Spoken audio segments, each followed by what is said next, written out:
ஓம் சாய்ராம். என் அன்பு குழந்தையே, ஆம் செல்லமே, நாளை வெற்றிகள் குவிக்கும் வெள்ளியில் ஓர் அற்புதம் நடக்கப் போகிறது. ஆம், கேட்டுவிட்டு சந்தோஷமாக தூங்கு என் செல்லமே.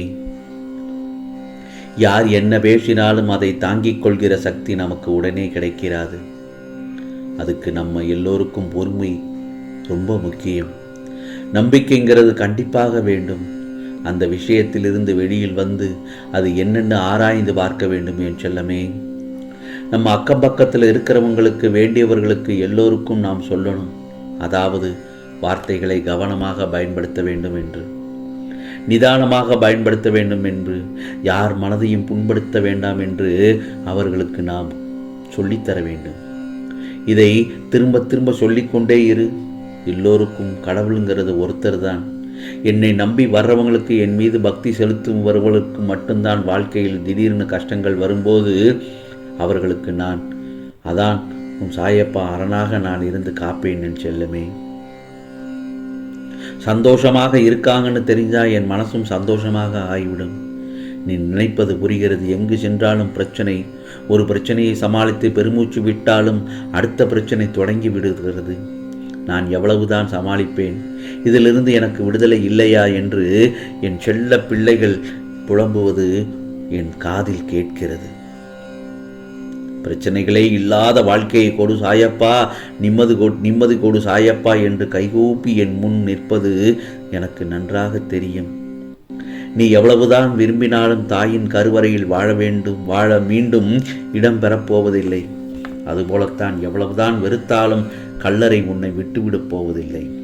அதனால் இருக்கும் வரை மகிழ்ச்சியாக இருக்க பழகிக்கொள். எதற்கு தேவையில்லாத பயமும் குழப்பமும் வெறுப்பும் விரக்தியும் அமைதியில்லாத பழிவாங்கும் எண்ணம் என வாழ்நாளை வீணடிக்காதே. பாதையில் பயணம் செய்த முடித்த பின்புதான் தெரியும் இன்னும் அழகான அந்த பாதையை கடந்திருக்கலாமே என்று. ஆகவே மீண்டும் நடக்க நினைக்கையில் அந்த பயணமும் முடிந்து விட்டது. ஆகவே நடக்கும்போதே அழகாக கவனமாக நடந்திருந்தால் இந்த ஏமாற்றத்தை நீ பார்த்திருக்க மாட்டாய். ஒரு பொருளையோ, ஒரு நிகழ்வோ, ஒரு உறவோ, ஒரு சந்தோஷமோ அது உன்னிடம் இருக்கும்போது அதை முழுமையாக புரிந்து அந்த கணமே சந்தோஷத்தை பூரணமாக அனுபவித்து விடு. இல்லை என்றால் அடுத்து துன்பத்தையே சந்திக்க நேரிடும். பண கஷ்டத்தினாலும் மன கஷ்டத்தினாலும் நீ தவறான பாதையில் செல்ல வேண்டாம். அது பிரச்சனையைத்தான் வளர்க்கும். நம்பிக்கையுடனும் பொறுமையுடனும் இருந்தால் நான் உன் கண்களாக இருப்பேன். எப்படிப்பட்ட பாதுகாப்பில் இருக்கிறாய் என்று நினைத்து சந்தோஷப்படு. உன் சாயப்பா உனக்கு பாதுகாப்பாகத்தான் இருக்கிறேன். நீ வாழ்க்கையில் ஜெயிப்பாய் என் செல்லமே. இதோ உனக்கான சந்தோஷம் உன்னை தேடி வரும். அந்த நேரம் வெறுங்கி வந்துவிட்டது. நீ எங்கே இருந்தாலும் நீ என்னை நினைப்பதால் நான் அங்கே இருப்பேன். வாழ்வில் நீ நன்றாக இருப்பாய். இனி நீ நினைத்தது எல்லாம் நல்லதாகத்தான் நடக்கப் போகிறது. தொட்டது எல்லாம் வெற்றியாக அமையும் நேரம் வந்துவிட்டது. எப்போதும் மனதில் மகிழ்ச்சியை மட்டும் சேமித்து வை. குப்பைகளையும் பாரத்தையும் சுமக்காதே. மேலும் எப்போதும் மகிழ்ச்சியாக இருக்க வேண்டும் என்றால் மௌனமாக இரு. மௌனமாக இருந்தாலே பிரச்சனை எதுவும் வராது. பகையையும் தவிர்த்து விடு. உன் சாயப்பாவை வேண்டும் போது உனக்கு பயமே இருக்கக்கூடாது என் செல்லமே. அன்பால வண்ணு. சின்ன சின்ன விஷயங்களால் தான் நம்மால் சாயப்பாவின் அருளை பெற முடியும்.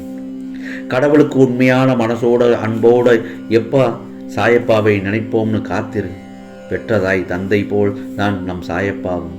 கண்ணில் படும் காட்சியெல்லாம் நம் சாயப்பா தான். எது வந்தாலும் எதிர்த்து போராடு, அனைத்தும் நன்மைக்கே. ஆகவே வாழ்க்கையில் பொறுமையுடனும் நீ பயணிக்க தொடங்கினால் நீ வைரமாக ஜொலிப்பாய் என் செல்லமே, வைரமாக ஜொலிப்பாய். உனக்கு நான் ஏன் கஷ்டங்களுக்கு மேல் கஷ்டங்களை தொடர்ந்து கொடுத்திருக்கிறேன் என்று நினைத்து பார்த்திருக்கிறாயா என்றைக்காவது? அதை எதிர்த்து போராடத்தான் என் செல்லமே. அது நம்மால முடியுமான்னு சோதித்து பார்க்கத்தான் உனக்கு நான் பல சோதனைகளையும் பல வேதனைகளையும் தொடர்ந்து கொடுக்கிறேன். 4 பேருக்கு நாம் நல்லது செய்யணும், நல்ல மனுஷனாக மாறணும், நாம் மாறுவோங்கிற நம்பிக்கையில் தான் கஷ்டத்தையே உனக்கு நான் தருகிறேன். ஆனால் இதை யாரும் புரிந்து கொள்வது இல்லை. தனக்கு வர்ற கஷ்டத்திலிருந்து தப்பிச்சா போதும் ஓடுறதுல தான் இருக்கீங்க. மனுஷனை நம்புறவங்க இந்த விஷயத்தில் கடவுளை நம்புறதே இல்லை. ஒருவேளை அப்படியே நம்பினாலும் சிரமமில்லாத வாழ்க்கை வேணும் என்று தான் கேட்கிறீர்கள். அதை எதிர்த்து எப்படி போராடி சமாளிக்கணுங்கிறது நினைத்து கூட பார்ப்பது கிடையாது. ஆகவே நம்பிக்கையோடு வர்ற வாழ்க்கையை ஏற்றுக்கிடுறதும் கிடையாது. எது நடந்தாலும் அதை பார்த்து பயப்படாமல் அது நன்மைக்குத்தான் என்று புரிந்து கொள்ள வேண்டும். என்றைக்கும் எந்த காலகட்டத்திலும் கடவுளின் நம்பிக்கை குறையவே கூடாது.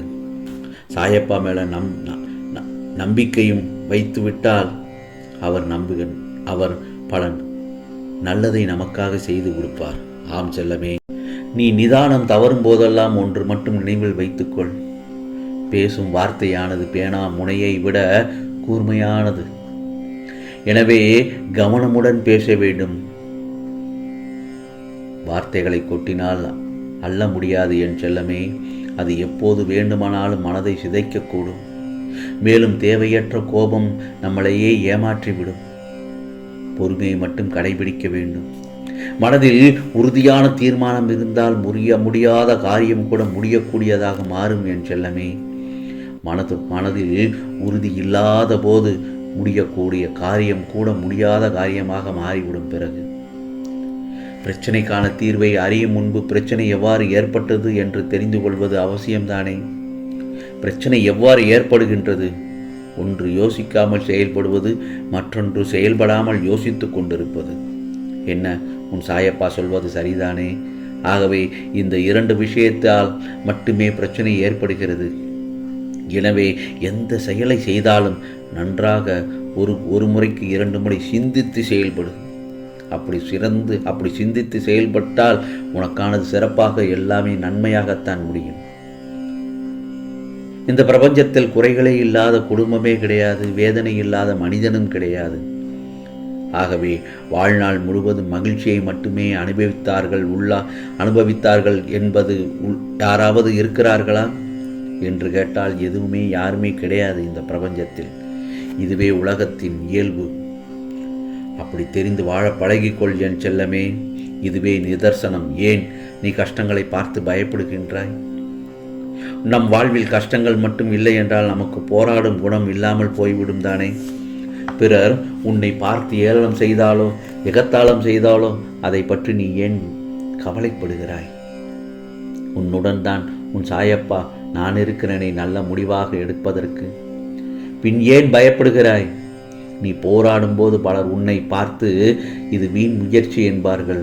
ஆனால் நீ வெற்றி பெற்ற பின்னோ இது விடாமுயற்சி என்பார்கள். ஆகையால் தொடர்ந்து முயற்சி செய். வெற்றி உன் பக்கமே. நீ ஒதுக்கப்படும் இடங்களில் நிமிர்ந்து நில். நீ புகழப்படும் இடங்களில் அடக்கமாக நில். நீ விமர்சிக்கப்படும் இடங்களில் மௌனமாயிரு. நீ நேசிக்கப்படும் இடங்களில் அன்புடன் இரு. ஆகவே உன்னை சுற்றி உள்ளவர்கள் அனைவரும் உன் வசப்படுவார்கள். பிறகு இதை மட்டும் நீ உன் சாயப்பா நான் சொல்வதை கேட்டால் உனக்கானது எல்லாம் நல்லதாகத்தான் நடக்க துவங்கிவிடும் என் செல்லமே. நாளை பல வெற்றிகள் குவிக்கும். வெள்ளி ஒரு அற்புதம் ஒன்று நடக்கப் போகிறது. ஆம், இதை கேட்ட பின்பு நிம்மதியாக சந்தோஷமாக தூங்கு என் செல்லமே. உனக்கானது எல்லாம் நாளை நல்ல பொழுதாகத்தான் விடியும். ஆம், நல்லதே நடக்கும், நல்லதே நடக்கும். ஓம் சாய்ராம், ஓம் சாய்ராம். ராம்ஜி அருள் கிடைக்கட்டும்.